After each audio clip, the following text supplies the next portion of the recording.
Hi, I'm Elisa LaShell, the Empowerment Specialist, here with a must-have beauty regimen for the new year. Now, am I a makeup artist? No. A skincare professional?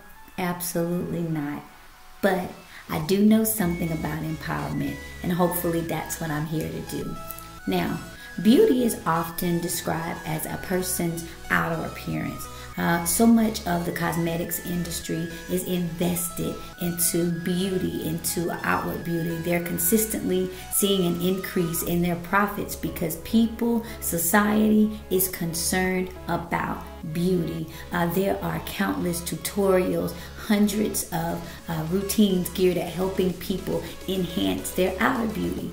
But it's very rare, if at all, that I've seen a tutorial geared at helping enhance inner beauty. Let's talk about our face. Our face undergoes a lot of damage. It can be the sun, the wind, dirt, even certain drinks can affect our face. Many times we fail to actively notice the damage that is going on to our face. We really don't even feel what's going on in our face through the course of a day. But somewhere we realize that our face has been through something. How do I know this? Because at the end of the day, at night, we all go and get soap and water and wash our face in an attempt to get rid of the impurities and those things that have gotten on our skin and gotten in our face and clogged it up. Well, the same should go with us internally. Every day we face the elements of life. We face bad attitudes. We face rejection. We face disappointments. We face anger, grief. There are a lot of emotions. There are a lot of things that happen throughout the course of one day that leaves deposits and imperfections in our minds, in our emotions, in our spirits that we walk around with each and every day. Why isn't it that at the end of the day, we don't go through a cleansing ritual to get rid of or wash away those things that we've dealt with each and every day? Just like with our face, our emotions, our mentality needs a daily cleansing ritual. And sometimes soap and water just don't cut it. There are a lot of times where our face isn't just one solid, smooth surface. It's filled with craters, bumps and lumps, all kind of things where dirt can crawl and hide in and sit there that soap and water will miss. Well, so it is in life. There are a lot of things that happen to us that are deeper than just our outward emotions. Sometimes we go through things that hurt us to our core, that get us right in our soul. Those are those things that people might not be able to see with the naked eye, but they are there and they're underneath the surface. A lot of times, if we're not careful, just like in our face, we will all of a sudden get an outbreak of acne or something will happen to our face and we'll say, oh my goodness, how did this happen? Sometimes it's because there has been buildup beneath the surface so long that all of a sudden our skin says, we can't take it anymore. Bam, there you go. That can happen with our emotions. A lot of times we'll push things to the side. We'll bury it beneath until one day our emotions will scream at us and say, that is it. We can't take anymore. How do we avoid this? We become diligent in having a daily routine of cleansing so that we can get rid of those imperfections. But just like with soap and water, sometimes it runs so deep that it's not enough. The next step is we have to exfoliate. Now, I'll tell you something about exfoliation. It does not feel good. It's not comfortable. I have this sponge that I use when I exfoliate. It's rough around the edges. It doesn't feel good against my skin. When I put my cleansing agent on here and I rub it against my skin, it hurts, quite frankly. It doesn't feel good. It's not smooth. It's not soothing. It's not even comfortable. However, it's necessary. We exfoliate because there are dead cells, dead skin that's sitting on our face. We might not be able to see it, but it is there. Well, just like in life, there are a lot of dead situations that we still decide to carry. There are dead relationships that we know have had time spent in our lives. We see that there's no return on our investments. We see that we're not happy. We see that we're not growing together. And yet we still hold on to those dead relationships. There might be a dead-end job. We see that we're not advancing. We see that we're not getting better pay. We see that we're not building up the corporate ladder. But we hold on to those things because we're afraid to go after something new. There are even dead-end mindsets. A lot of times there are dead mindsets that say, I can't do this, I'll never make it, I won't get this. And those dead mindsets are things that we hold on to even past what we should. We keep them and we shouldn't.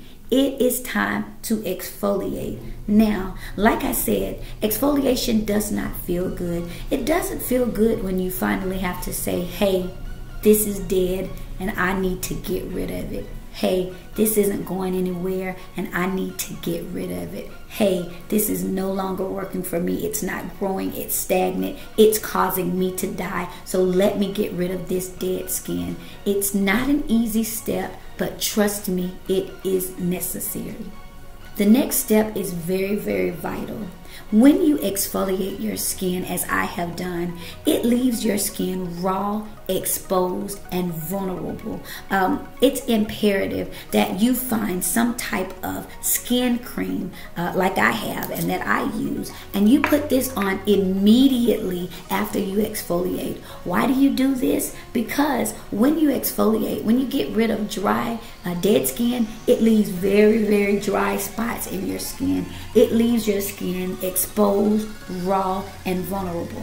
One thing that skin cream does is it replenishes. It goes in and it adds moisture to those places that were raw, to those places that were dry. The other thing that it does is it provides healing. Those places that were damaged because they were dead, it wasn't getting any moisture, this skin cream comes in and it provides healing agents to the skin. The last thing that it does is it protects. What it does is, I look a little greasy, but one thing that I know that this skin cream is doing is it's protecting my skin from those same elements coming in and messing me up. What it's saying is, hey, the next time she gets exposed to this stuff, her skin is going to be just a little bit more resilient than it was last time. And so it is with life. A lot of times we finally get to the point where we exfoliate. We get rid of those dead situations. We get out of those dead relationships. We let go of those dead mindsets. But it leaves us raw. It leaves us vulnerable. It leaves us exposed. And what we never do is go and find somebody or something that can help soothe us, that can help add value back to us, that can heal us, and that can protect us from getting into those situations again. Now, that soothing cream might be our faith. We might turn to our faith in prayer. We might turn to our faith in church. We might turn to other people, friends that will tell us the truth, that will comfort us when we have been damaged, family that will come and protect us and that will love us and that will hold us close. These are the times where we need to apply that agent to our lives so that we don't get exposed to the same things that once hurt us. Next is primer. A lot of people skip over primer, but it is a very vital part of this beauty regimen.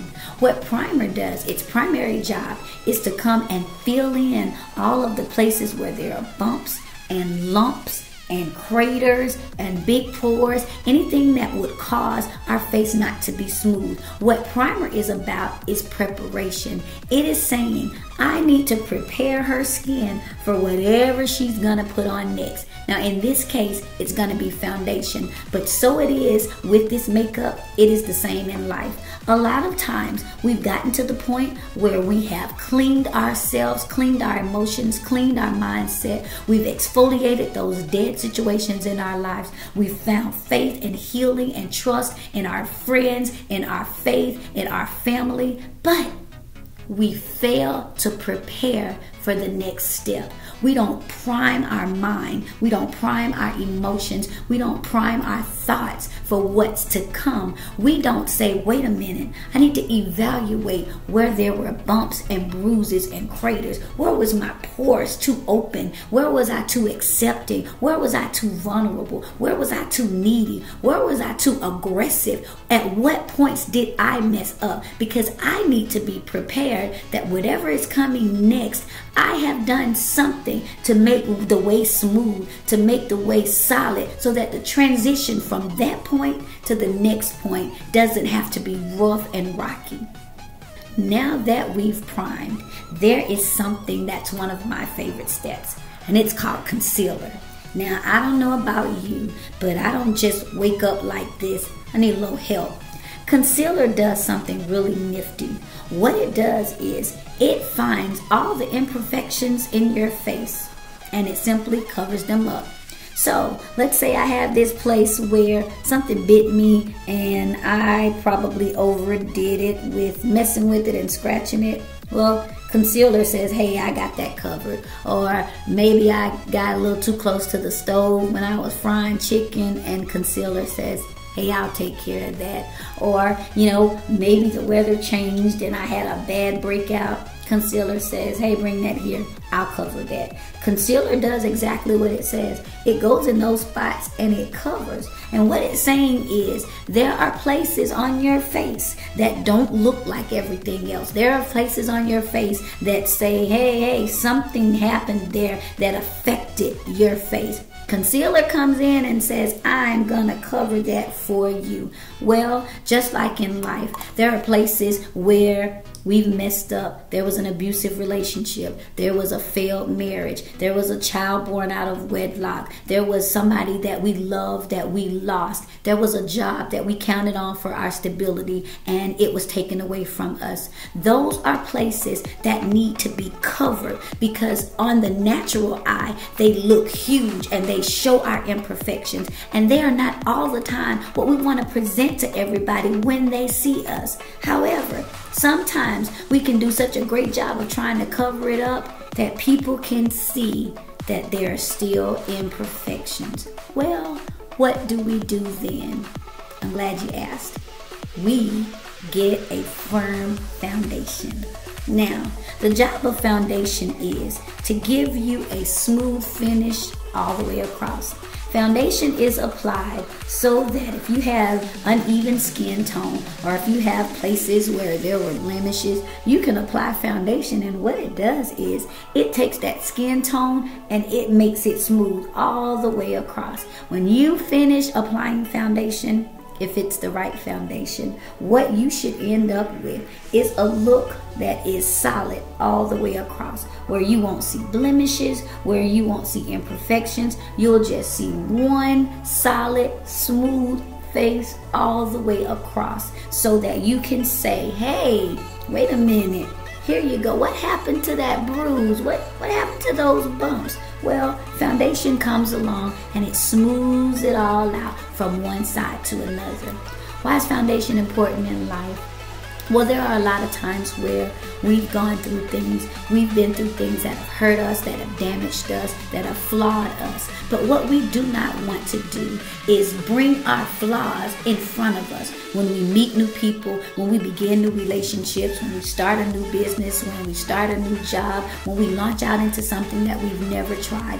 We don't want our imperfections to be the first thing that we present, not only to ourselves, but to others. So it is important, it is critical, it is vital that we have a smooth and a firm foundation, because whatever you build past this point, if your foundation is not solid, everything else will fail. Now, one thing I know all of us have witnessed is a person wearing the wrong foundation. You can see it from a mile away, and no matter what they have on, no matter how nice their hair is, no matter how well they're dressed or how eloquently they speak, when they have on the wrong foundation, you cannot seem to get past it, because everything that's built on after that, everything that is done after that is based on how well that that foundation is. So get a firm foundation, whatever that means. If that means your faith, if that means finding confidence in yourself once again, if that means looking for guidance, whether it's in therapy,